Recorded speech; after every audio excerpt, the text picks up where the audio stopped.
you left the box. You pulled your kids out of the box of the public school, Mm. right? So that you could freely homeschool them uniquely to who they are, uniquely to who your family is, unique to who what your home is like. And then I think then we get on social media and we're like, oh, I like her box. We're now going to shove our Yeah. entire family into that person's box because that's how they do it.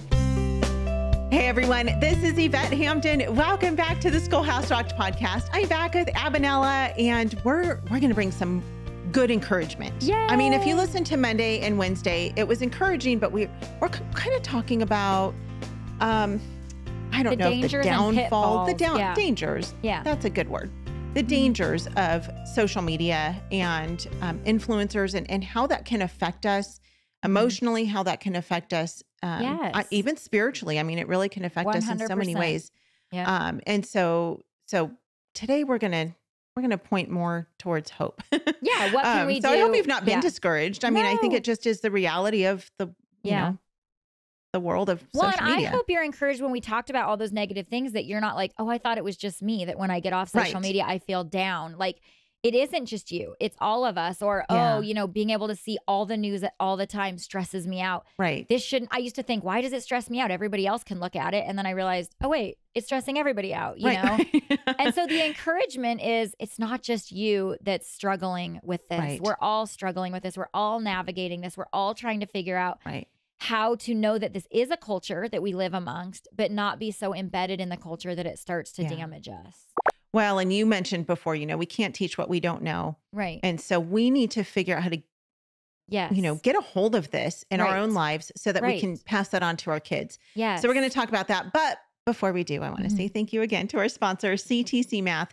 I'm going to say this in my best Oklahoma accent. Ready? Okay. If y'all are looking for a great math program, visit ctcmath.com. Did I do that well? No, you'd say head on over to CTC Math. Oh, okay. All right. Let me start that over. If y'all are looking for a great math program, head on over to ctcmath.com.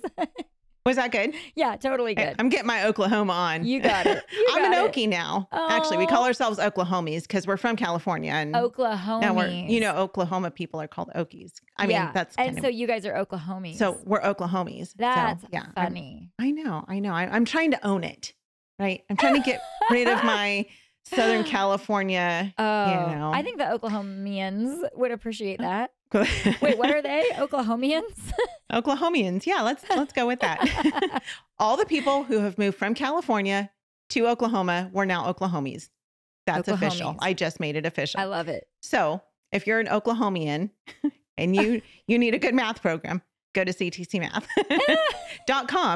Try them out for free. Yeah, whether you're an Okie or a Oklahomie. Oklahomie. Everybody. CTC is for all of It's all not of y'all. just for the Oklahomians. No, it's for all y'all. It's for everyone. It's for all y'alls.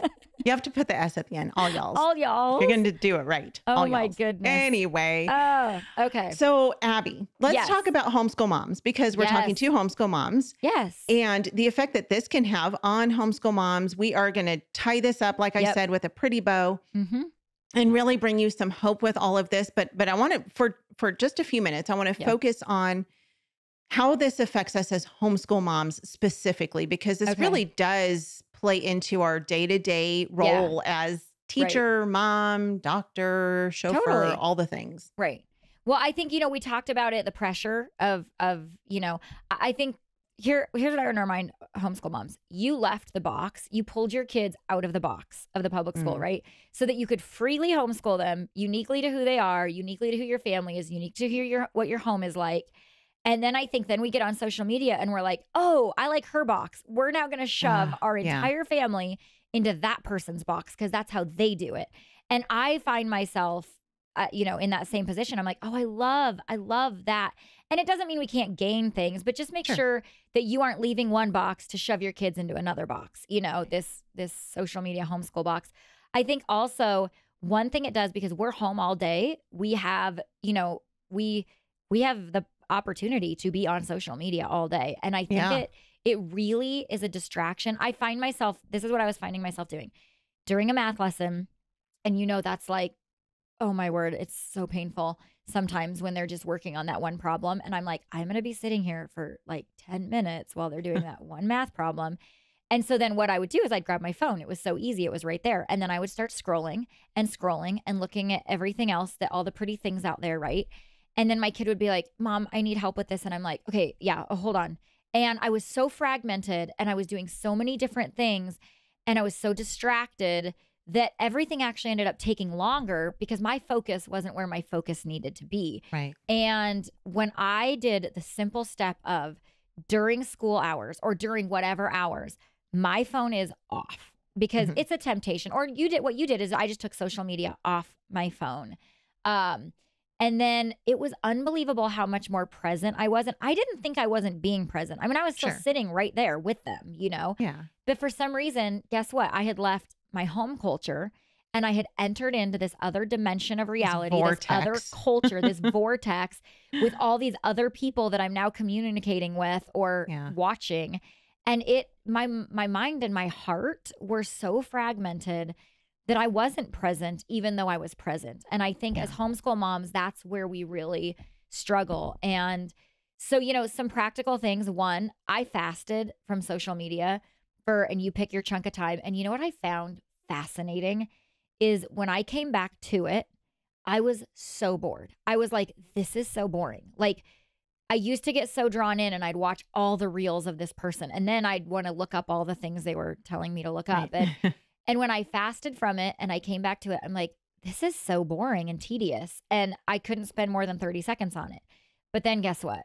Then I would spend the 30 seconds and then I found myself right back into being sucked in to this addiction of social media again. And so I think we really need to check ourselves with fasting. I think we also need to give ourselves, you know, another technique is hop on for X amount of time a day, pick it, 20 minutes at this time of day, and then go look at your red bubbles, which means the things that you need to get back to people. Because people do now communicate through Facebook Messenger. Like it's like texting. You get red bubbles? Yeah, the red bubbles that say, you know, you have a message. You know, you have a message from this person. I don't think I get red bubbles for that. People don't set my phone or notifications to get red bubbles where they say, "Hey, someone messaged you." What kind of phone do you have? I don't know, the red bubble phone. But Continue you know, the on. thing that says this person, or you have 3 messages. Check those things and then turn it off. But then it takes self-control. Don't see that shiny thing, that person that's trying to lure you into their world because they are getting paid to do it. Right. And then shut your phone off and put it away. Because I think the biggest thing is we need to teach our kids that we are God pleasers, that God wants us in the moment, in the present, that he wants us in the community that he's given us, and not world pleasers and not in this fake life that feeds us these fake things. And if our kids see us, I mean, homeschool moms are notorious of you don't get social media. You don't get a phone till you're 80, you know, but then they see us on it all the time. And we just have to remember the message that we're sending our kids. We want to thank all of our sponsors for making this show possible. BJU Press Homeschool, CTC Math, Apologia, and IEW. Without them, we wouldn't be able to do this. Visit the show notes for links to these great companies and thank them for supporting the Schoolhouse Rocked podcast. We are back with Aby. So let's bring some happiness. Yeah. Yeah, because I feel like this is heavy. I think it seems like it should be such a simple thing, but it's really a heavy topic because it's something that, like I said, most of us deal with, unless you're Jesse, Aby's husband, who has nothing to do with social media at all. And I love that about him. I love that he just looks at you sideways like, what in the world are you even talking about, lady? I remember you told me, this was a while back, that he's like, so basically people take pictures of themselves and their family and then post them on social media so that people will like them. Yeah, I know. Like, and it's so funny because when he says things, it is like all of a sudden it brings you back to reality. You're like, right. Yes, that is what's happening. And you know what he always says? This is what he says after he says that. Because he actually just poses it in a question. And then I'm like, yeah. Or he'll be like, so you're actually watching those people like make dinner while you're making dinner? Like just an odd. And then he always says this. He goes, it's probably the most narcissistic thing I've ever heard of. Yeah. And I'm like, wow, when you put it that way, he goes, people are literally filming themselves for the sole purpose of other people watching them and liking them. Right. And when he says that, I'm like, and then he's like, that's so narcissistic. That is so self-focused. That is so like, and I'm like, man, it's true. But the reason he has that view is because he has not lived in that culture, you know? And so it's a nice reality. But here's the exciting thing is it does feel heavy, Eva. It feels really heavy because we're talking about it. But the reality is I know that every mom that's listening to this feels the heaviness on a day-to-day, because I do. Because I've talked to so many moms. Like, I constantly talk to my little cousins, and she's like, but this person said to do it this way, and this person said to do it this way, and this person said to do it this way. And she feels this, I see it and hear it in her voice. She just feels this burden. And so, it feels heavy to talk about it. But the thing is our goal here is to, let's get it out. Let's talk about it. And then let's lift that heaviness and talk about how we can have that heaviness go away. And then we can enter in to real relationships, and we can find real influencers in our life. Like, do you know that your community right now is full of women that have lived through things that you cannot even imagine, and the wisdom and the experience that they have, that they want to share with you is it's amazing, and you just have to tap into it. We lived through a generation of not having cell phones or the internet. Yeah, we did. It actually, you guys, did you know that? Did you know? Do you know that the way that we rolled down our windows in our cars was with a handle that we turned? You would crank it. You would crank it. And you know what? We had people showed up at your door. People showed up at each other's doors. They rocked each other's babies. They said, you know what? It's okay. This is normal, and you're going to get through this. And you know what? It doesn't have to look like everybody else. It looks the way that God, and you know why they can say that? Like, I always think of my friend Betty Ann, who always gives such great advice, because she knows my family. She can give me great marriage advice. You know why? Because she knows my husband. She knows me. She knows our faults. She knows our gifts. She knows how we function. And so therefore she can bring life and breathe life and God's word into our situation. She knows my kids. She knows my struggles with my kids. So therefore, she can influence me in a way that is beneficial for me, for my children, for my husband, because it's real. Yeah, absolutely. It is. I'm thinking of a friend of mine. I don't know her very well, but she had a baby that she was nursing, and her sister had a baby, had a brand new newborn baby, and her sister got really sick and ended up in the hospital like days after the baby was born. And so she brought her sister's baby home and nursed her sister's baby along with her baby. And I'm like, that's real life. That's real life. Yep. That's the kind of relationships we need to have with people where, you know, you'll literally nurse someone else's baby. I mean, that's big. And even if it's not nursing, how does that look in the homeschool community if, you know, a mama gets sick or, you know, has to, you know, get on a plane and fly to a different state to go to tend to a sick family member or something. I mean, there are so many, I feel like all of us at some point have circumstances that cause us to not be able to tend to our kids the way that we need to. And that's where we as a homeschool community step in and say, you know what, we're here. We're a real live in the flesh community. And whether it's your church or your homeschool community or your neighbors or whoever it is that God has placed in your life, that's what we need to be doing. So, and it's back and forth. It's I breathe into your life. You breathe into my life. I hold you up in prayer. You hold me up in prayer.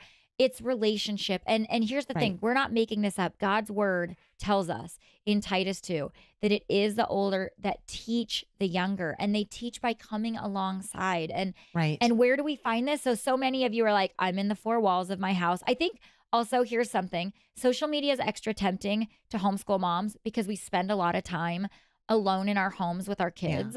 And so it's an opportunity to be like another grown up, you know, like someone that's actually not needing me to wipe their rear end. They actually are just another adult. And so it can be really tempting for us, but we have to remember that person doesn't know you. They won't know tomorrow if you're, you know, dead or alive. Like these are not, it's a way that the enemy is keeping you isolated. And so real life relationships, they take a little bit more effort. They take seeking people out, welcoming people into your home. They take having grace and mercy when people mess up. They take the fruits of the Spirit. Honestly, it doesn't take much fruit of the Spirit to watch someone all day on a screen. And they take the Lord to be the center of that relationship. So go to a Bible study. It might be hard, but you know what? I remember when I was young, oh my word, here's a quick story if we have one.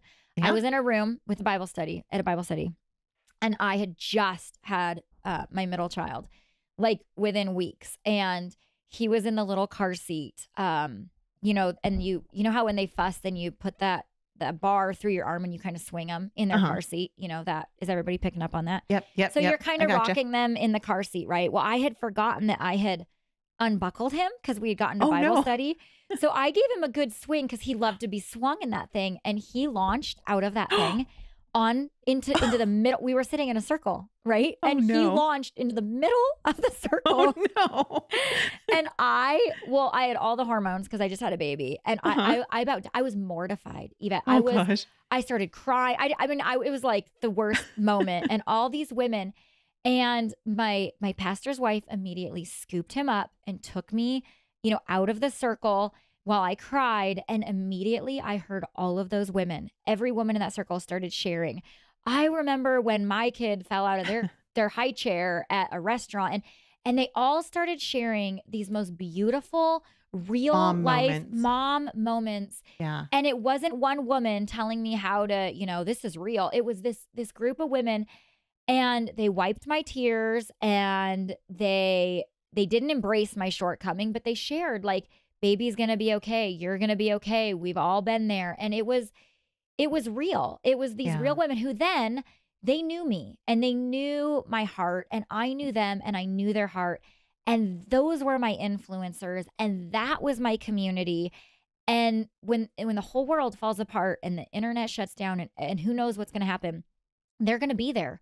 And they, to this day, know that little boy that I launched into the middle of the circle, and they're influencing his life to this day because they're a part of my life. Yeah. Yeah.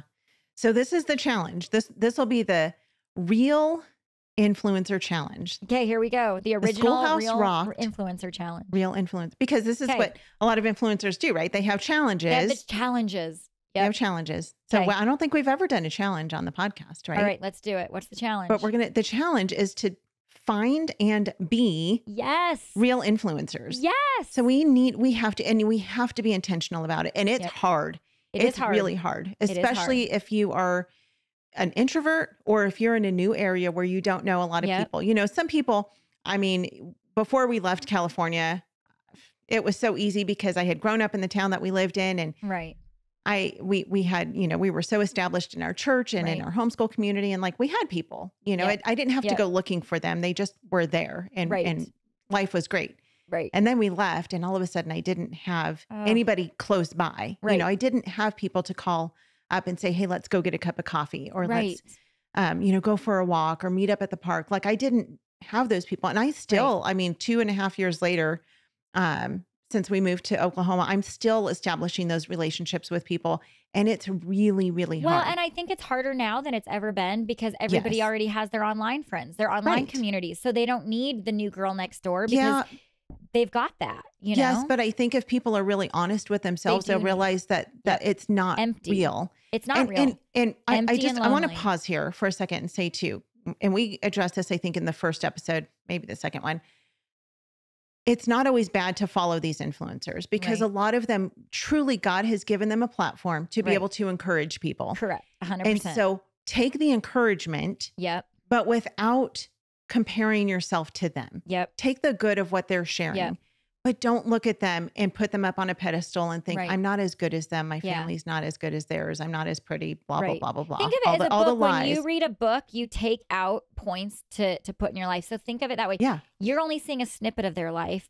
Take those snippets that will, you know, and leave the rest and realize the rest. I mean, this is a sales pitch. This is a commercial. And sometimes commercials are good. Like I needed to see that commercial because I bought that car and it's a great car.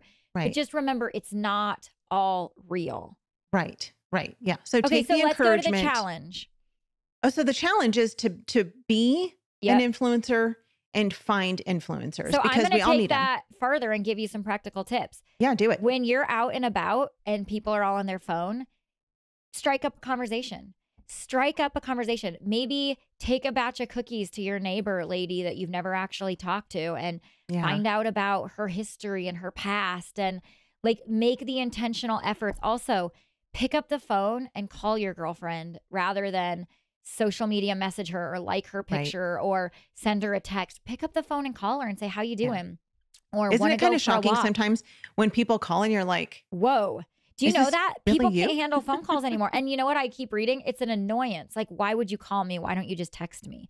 Right. And you know what? The thing about making a phone call is the conversation will lead to the most beautiful places, and Yeah. it'll go where the Lord wants it to go. And pretty soon you'll be talking about things you had no idea you needed to talk about. Yeah. And Yeah. so pick up the phone, go for a walk, go to Bible study, put the phone down and cultivate real life relationships. Be an influencer, and then be influenced, Real life a influencer. real life influencer, and then be influenced by those that you can touch and hug and do life with. Yeah. Yep. I think that's the greatest thing. So that's the challenge. Yay! And then let us know, how's it going? Yeah. We want to know, or practical tips that we can all share with each other. Yep. I would love that. Aby, thank you so much for your encouragement this week. Thank you for sharing what the Lord has put on your heart in regards to this. And we'll link Aby's article in this. And what I would love for you guys to do is read the article. And then you're going to see in the beginning, like I said, she lists out specific women in her life that God has used to influence her. I would love for you to read that and then start thinking, like, who has God used in your life to influence you? Real people. Yeah. Real life Who has stories. God used? And then who can you go out and influence? That's the challenge. That's the real influencer challenge. So thank you so much, Aby. I love you, friend. Love you too. Thank you guys again for being with us. If you've not left a review for the podcast, we would love it if you would do that. We tell you that, and some people do, but it kind of ebbs and flows. It's kind of funny. Sometimes we'll get several, reviews, and then we'll go like months and nobody will say anything. And so we don't say that for us. We say that because in order for us to have more influence with the podcast and to be able to encourage other homeschool parents and other homeschool moms specifically, your reviews really do matter. And so I know it takes time, but maybe put down your social media for a minute, pick up your app that you're listening to this podcast on, or if you're on YouTube and you're watching it, if you would like it, share it, leave a review on there as well. That would be great. We would love it if you guys would do that. Have a great rest of your day, and we'll see you back here next week. Bye. Often when I speak and I talk about the need to equip ourselves with a biblical worldview, and I'll mention to my audience that we got to recognize that around 90% of kids from church homes go to the public schools. And in those public schools, in a real sense, secularism, naturalism, atheism is the new religion of that system. The system itself is inherently atheistic because the system itself assumes right up front that you don't need God to explain anything, that you can explain all things, biology, anthropology, astronomy, mathematics, everything without God, without the Bible. That is the religion of humanism, naturalism, atheism. And for so many Christian parents, when we send our kids to that system, they're there for almost 40 hours a week, 9 months out of the year, and they're getting really hit with this atheistic worldview. And all the reasons, really, the atheistic worldview must be true, and if that's true, then the Bible can't be true.